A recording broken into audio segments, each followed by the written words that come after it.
Hello, and welcome to my channel. I'm so excited today. I'm going over all the books I read in February, which was shockingly a lot. I actually thought it was going to be a little.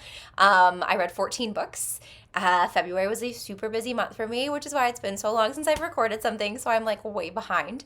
But I'm so excited because I read 14 books, one of which was House of Flame and Shadow, which we all know is like a monster.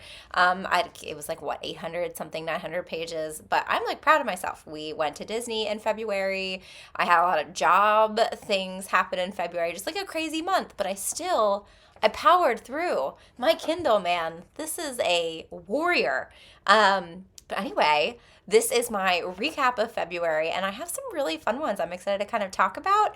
A spoiler alert, I read a lot of Kindle Unlimited, and so I think I found some gems and fun ones, and if you're coming down from like the Sarah J. Maas high, and I know Jennifer Armentrout came out with a book last year that I know a lot of people kind of pushed off to reading because they don't want to have to wait a year or so, but if you're like coming down from a high of like all these like big book releases, I think some of these will be fun for you to pick up and easy to read. So let's get to it.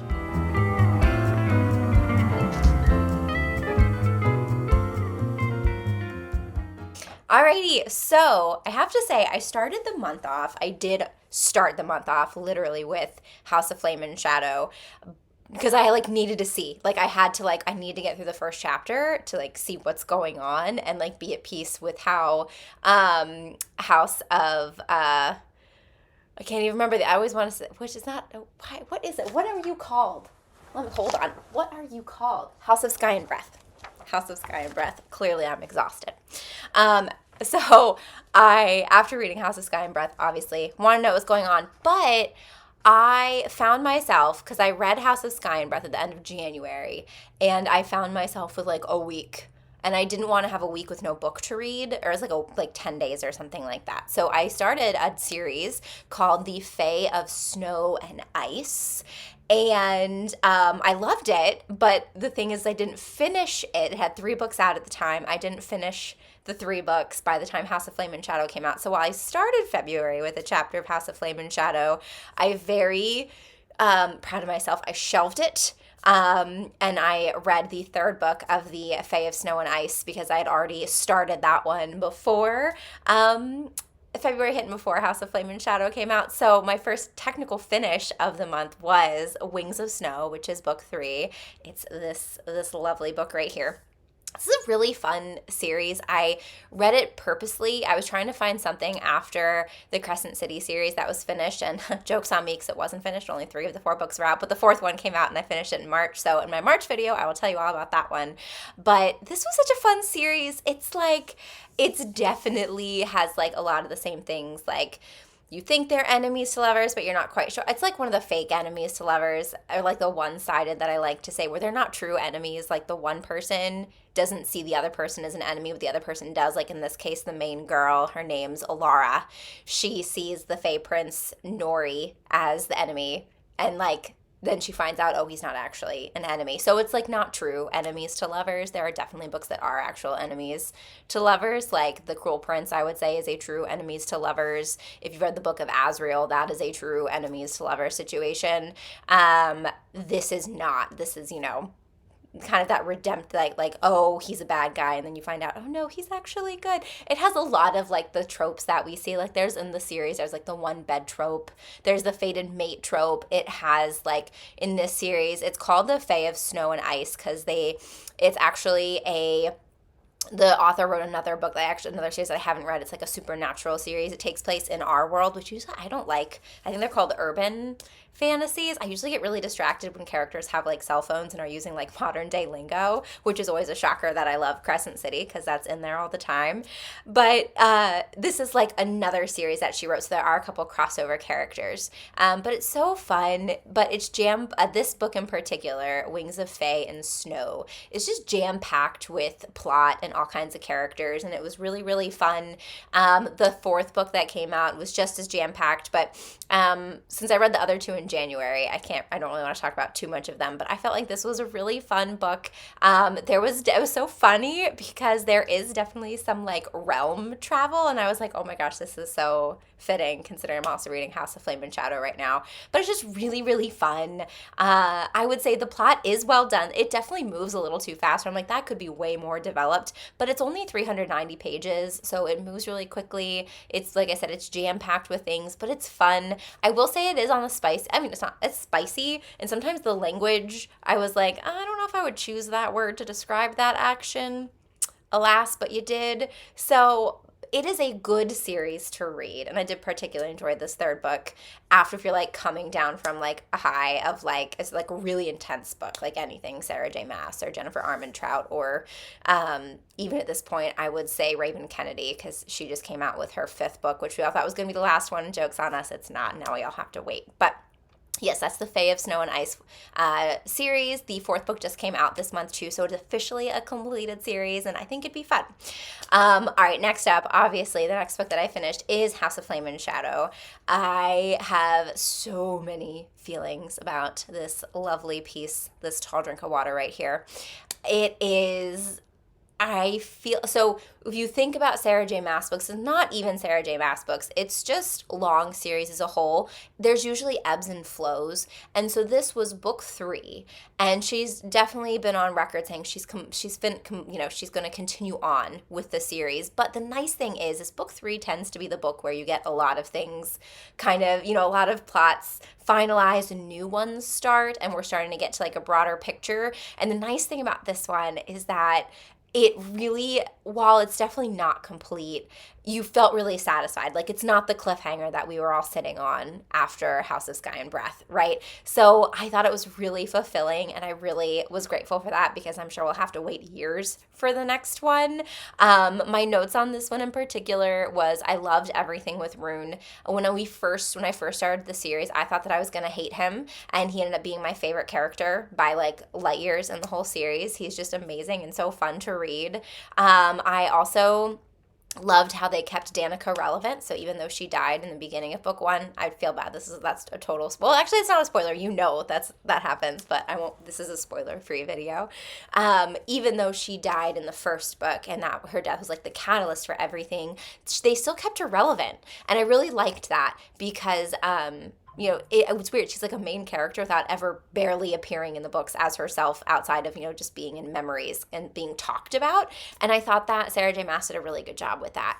I was a little disappointed with Ethan's plot lines and Tharion's plot. And those are definitely 2 characters which it's clear there's more coming for them in the future. Like, I kind of had a lot of Cole vibes with them if you read Throne of Glass, where it's like, oh, you're just making choices and doing things and being frustrating. But if you think about it, characters are going to go through these emotional highs and lows. And so I felt like their motivations actually really rang true from like a real life standpoint. So while I was like frustrated by their plot line so many times, I was like, yeah, but it does really make sense. And so I couldn't be too upset. But I am looking forward to kind of those. There's still a lot of open things with them, I would say.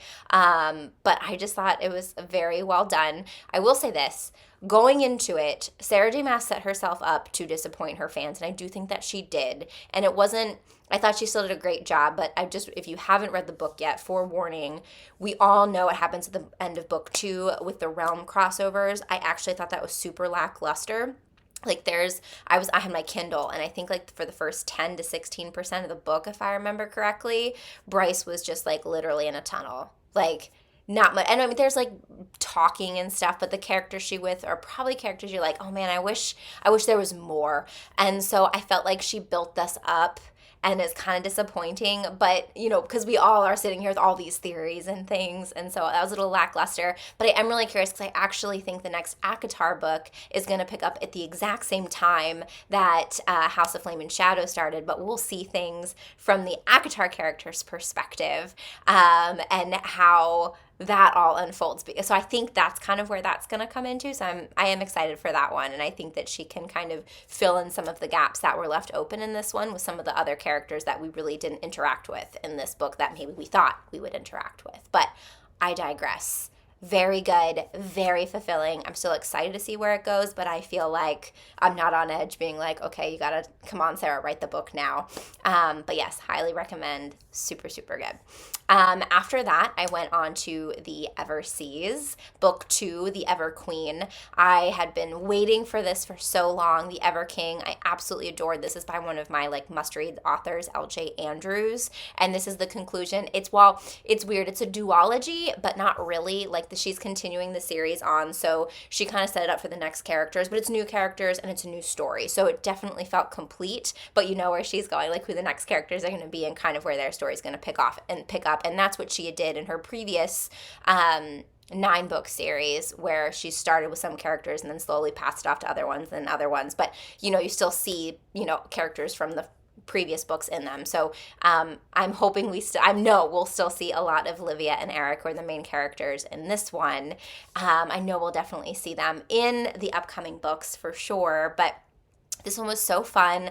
I will say, and I had the same book with her 9th book in the Fallen Kingdom series, I think it is, where in this book it was so good, but I felt like there was so much crammed into it and it got to be a little too complex to follow, especially considering I think it was about 500 pages. That's a lot of pages if I remember. I could just be lying, but I feel like it was a larger book. Maybe it was like 400 or something. But I felt like things were harder to follow, and it was like a little too complex and not as explained as well, I feel like, in certain things. But ultimately, I was super happy with it. I thought it was good, and I'm definitely going to be continuing on with the rest of the books. I also have a book review video that I'm going to post of The Ever King, book 1, which I definitely recommend everyone read.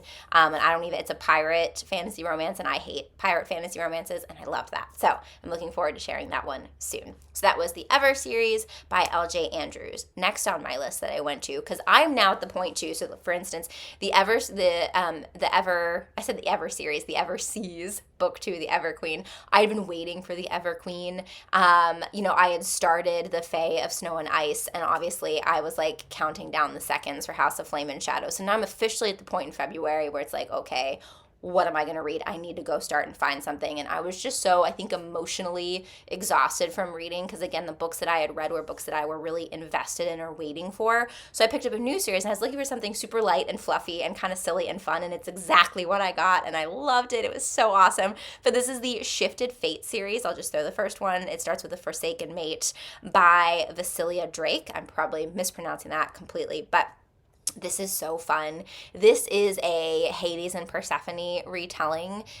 You may just not know it right away. It's over 3 books. It's a trilogy. It's completed, so you can read all 3 on Kindle Unlimited. But it was just so fun. This is definitely a book, though, where if I hadn't read it after being so emotionally exhausted from the other books, I probably would have been like, this feels really like it's lacking, like it could have a lot more, like it has a lot of opportunity to be built up and be more complex, and instead it's just kind of a little more basic, I would say. But that's okay, because we don't always want our series to be 900 pages with these really intense, extensive plots and every little nitty-gritty detail explained. It was an easy read, and I really enjoyed it. So the basic premise is our main character, I think it's Avery. Nope, totally wrong. It's Avery. Our main character, Avery, she is in it. It's an urban fantasy, but not really. So it does start off taking place in our world, and then it quickly changes. So Avery is a wolf. She has a werewolf shifter. She has red hair, but she can barely shift. She's very weak. She's clearly like the runt of the litter, so to speak. Everyone hates her. She's got like one good friend.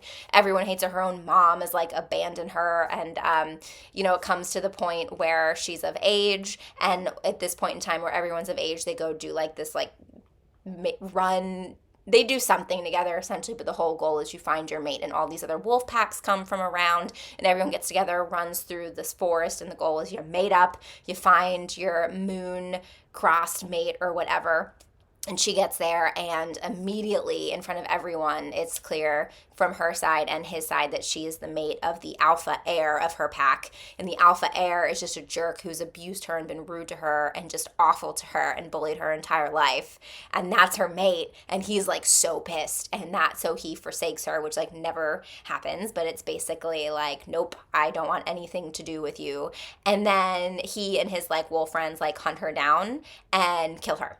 And now she ends up in the underworld. So that's what I mean. It's urban, but we really don't spend too much time. So now she's in the underworld, and she is dead. She's definitely dead, but she's like alive in the underworld. And then she meets this guy there named Cole, who he's like a mysterious character, and that's really all I can say without spoiling anything. But essentially, he like helps train her to be stronger, and she clearly wants to go back for some things. Like she finds out her good friend, because her good friend like stood up for her, is like imprisoned.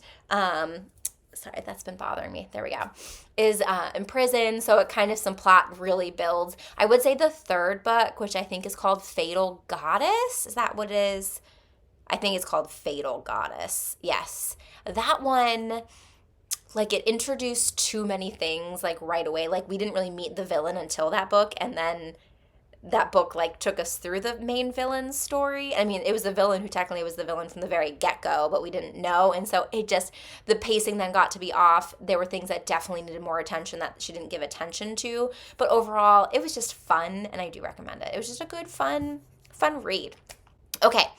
That was 3 books. So now I have read 3, 4, 5, 6 books in February. I'm so proud of myself at this point because I am planning a Disney trip. I am traveling for work. It's just a busy month, and here we go. Next up, I had seen things about this book for a while, and I was like, let's do something different, because I'm also still in the emotional, like, coming down from all these intense books, and I just wanted something different. Like, I don't like reading, high fantasy after high fantasy of, like, Fae or Fated Mates and that kind of, like, I don't like reading the same thing over and over, and I really do like splicing up with different things. And so I went with the Gemdark, if I'm saying that correctly, Dynasty books. And so at this point, there were 2 out, which I read both in February, Counterpart and Conspirator by Ella Pine. And let me tell you, this book makes you think. It is traditionally not my favorite type of book. And I'll tell you, the main reason is because our main characters, the love interests in this book, are both introverted and quiet and intellectual and awkward. And so you don't get good banter, you don't get a lot of tension, you don't get a lot of romance because it's just not within their characters, so it made it really dry and hard to read. And the thing is I don't need that to be the highlight of the books that I read, but the problem is the story itself was super depressing and political and intense. It really could have used something to lighten it, not even lighten it up, but just give something a little different in terms of tone. So it was really hard that the main characters were so blah with each other, I would say. It made it hard to read, but it was fun, and I shouldn't say it was fun, it wasn't fun, I enjoyed it, it really made me think. So to kind of give you an overview of it, and first of all, before I give you the overview, I will say it's minimal magic. Like, there's definitely magic in the world. Like, there's a curse, and there are gods, but in terms of people yielding magic, that's not really a thing outside of, like, priestesses who can talk to the gods and talk, like, the gods can talk through them, but it's not, like, fantasy, like, high fae type of thing. Like, it's just more of, like, there's a curse and there are gods in the world, but it's not really impactful that much until the end book, even still barely impactful. But there's no spice, and it makes you think a lot about right and wrong is kind of what I wrote. Like, it's a very interesting concept. So essentially, there's this corrupt king who rules the land, essentially, and he has a bunch of wives and a bunch of mistresses. And every time he gets a wife pregnant with child and has a baby with a wife, he gets a mistress pregnant with child. And then those 2 children are paired up. And so for every legitimate child, there's a bastard child called a counterpart.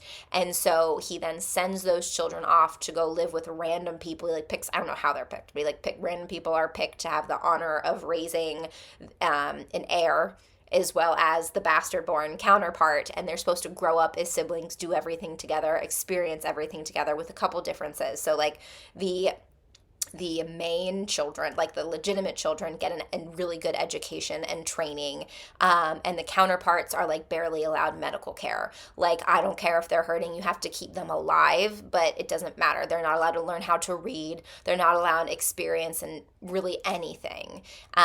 So there's a big difference there, because then essentially what happens is, as his children come to grow of age to be more of an adult and potentially an heir to the throne, he then chooses chooses one of his children. They're usually between like ages like 18 to 20 when this happens. And he's got a lot of kids. I think he has like 13 legitimate kids or something like that, and then 13 counterparts, and he's still pushing them out there. Not him, but he's still having children, right? His wives are, and mistresses.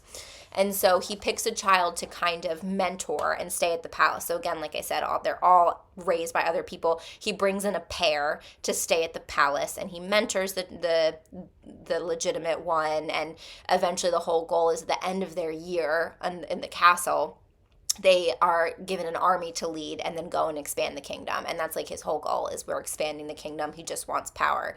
Before they can do that, though, at the very end of the year, they have a whole ceremony, and the legitimate child has to kill their counterpart with this like steel axe.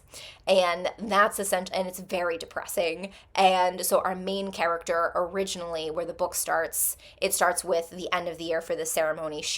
It was originally supposed to be her ceremony that she was going to die. Her name is I didn't even put her name down here. That's not true. I did. Lita. Lots of L's. There's like a Lysandra and a Lara, a Lita. This is Lita. We learned it was supposed to be her year, but her counterpart, her like sister, Azaria, did something that like pissed the king off. So then he switched it to another child, and so then we watch one of the other counterparts get like murdered in cold blood. And then we find out that she is going to be the next one to be murdered. So the book takes place like over the course of a year, where her goal is like she's trying to escape. She kind of has a plan. Again, she has no education, no nothing. And so she kind of meets with Pyrrhus is his name. He's like the head like tutor and education guy. That makes sense. He's the education guy. That's what people call him, right? So she meets with him, and he kind of agrees to teach her how to read, to go through, like, help her get life experiences and learn. And that's really all I can tell you without spoiling it. But it's 3 total books, and it's very interesting because it does really make you look at right and wrong, because things come to light in terms of why the counterparts have to die and what happens if they don't die, and what happens if one of the children doesn't sit on the throne. It's really interesting and really makes you think. And then at certain points in the book, our main character is like friends with people who openly want her to die. And it's like this really, it's interesting. It's hard to read though. It's emotional, and then it's also very dry. But it is, I do recommend it in terms of if you're looking for something very different with, just literally different and something that'll kind of make you think. I think it'd be a good one. And it's only 3 books. They're all out now, so it's a completed series, and they are on Kindle Unlimited. So if you have Kindle Unlimited, you can just add them to it and then get on reading. But I warned you, they are darker in nature and kind of depressing. But I'm glad I read them. It was different and unique, and I just read the series before was The Forsaken Mate with all kinds of, I'm sure you can guess there's happily ever after and things going on, but it was a very different feel, and I liked it. It was good. I don't think I would ever read it again, but it was interesting. Okay, so then this brings us to our last 2 series that I read, and one is a completed series one. I don't know how many books are going to be in it, but I then went to a Study in Shadows series. I'll put the first book here by Sarah Rothel. This was so fun, and again, very different. I wish I would have saved like the different books for like to kind of spread them out for me, but this was so fun. There's 4 books: Reign of Night, Blade of Demons, Heir of Shadows, and Blood of Ancients, and this is totally a Witcher series. So if you've ever watched The Witcher or played the Witcher video game or read the books, this is it. I only know that much about The Witcher because I did watch the first couple, like all the seasons that are out as of now. I probably won't watch the rest because I'm really upset that Henry Cavill's not in them. I get really distracted when a main character is replaced. It like ruins it for me. So I don't think I can continue on. But anyway, but I was reading these books, I was like, oh my gosh, it's The Witcher. Like that's what this is, except it is so... The whole premise is our main character, Lysandra, she is part of this like guild who goes and kills vampires, right? And other monsters, but the main threat is vampires, and then she'll kill other monsters if she runs into them, but they're rare and they're few and far between. But at one point in time, she was like dying, and a vampire saved her by making her his human servant. And so there are these things called human servants where vampires can turn humans into their servants, but it's like a controlling thing. But they never had that. He just kind of saved her and then went on his way, and he didn't have control over her, which asks questions like, why wouldn't that traditional bond click into place, which of course is answered throughout the course of the books. But she's in a weird situation, but being a human servant also, gives you like sharper senses, makes you faster, makes you stronger. You don't have to sleep as much, you don't have to eat as much. Like, you're like really strong and intense. You're not immortal, but it gives you a lot of special extra things. And so she's also kind of hiding in her guild because she doesn't want anyone to know she's a human servant, because they'd probably kill her, because she kills human servants too. Vampires, human servants, other monsters. But it's so fun, because in each of the 4 books there's like different main monsters that she's like on a quest to hunt down and kill these vampires, and you learn more about the stories and why she's trying to kill these particular ones. But she meets new monsters, and like it's just really fun. And literally, if you've read or watched The Witcher, I think, and you like it, I think you would like this, because it's literally that same premise. Like, there's an overarching plot, but still each chapter, a couple of chapters, it's like new monster, new kind of mini story that still furthers the big story. But it's just fun. I will say she tried to have a romance in here, and there definitely is, but it is so secondary, and I would say not enough thought was put into it. Like, it's a little hard to believe. It's not super hard to believe, but like, it felt really lacking, I would say. And then it's just, again, the characters that she had the romance with are super strong-willed and intense and not really yielding, and so it was really hard to believe, I would say, and read. Like, I really wish that she kind of humanized some of the, like, emotion-wise, humanized some of these characters a little bit more, and not made them so hard around all the edges, because I think that would have been a lot more enjoyable, especially how the book series ends. I actually thought the 4th book was the worst from the romance perspective, because it really was like, oh, you just totally kind of ruined it for me, and not enough attention was paid to the romance, considering it was meant to be excuse me, an important part. But it doesn't change the fact that it was fun, and if you're looking for it is a little more gory, I will say that. Like, it's nasty. There's a lot of blood and guts and gross stuff in here, but it was fun. I enjoyed it. And it's not just vampires, like, there's other monsters and things, but it is darker. Like, it's gory. Like, if you didn't like all the scenarios of The Witcher, you probably wouldn't like this. But it is a different one, and I am happy to use this month of February to be like, look at all these different books that are out there. Go ahead and try this female Witcher series. See what you think. Tell me what you think about the romance. I'm really curious. All right, last but certainly not least, I had been waiting for this book for so long. It is, and I read the first one too. So it's the What Beats Within the Tunnels by Ashley O'Donovan. I had been waiting for this book to come out for like 6-8 months, something like that. I read the first one like right as it came out, which is a huge mistake. I normally never do that, so I don't know how I missed it, because I hate reading a book when it debuts. It's also why I don't go after arcs, because usually then I have to wait even longer for the next book. So I didn't realize it, so I had to wait so much time for book 2. So I actually reread What Lies Beyond the Realms before reading What Beats Within the Tunnels. And so this is a fun one. I've talked about it before. What Lies Beyond the Realms was actually on one of my like favorite books of 2023. It's really fun. There's fae, there's werewolves, there are like vampire type characters, sorcerers. There's all kinds, it's like everything all into one, and there's a lot that goes on in the plot.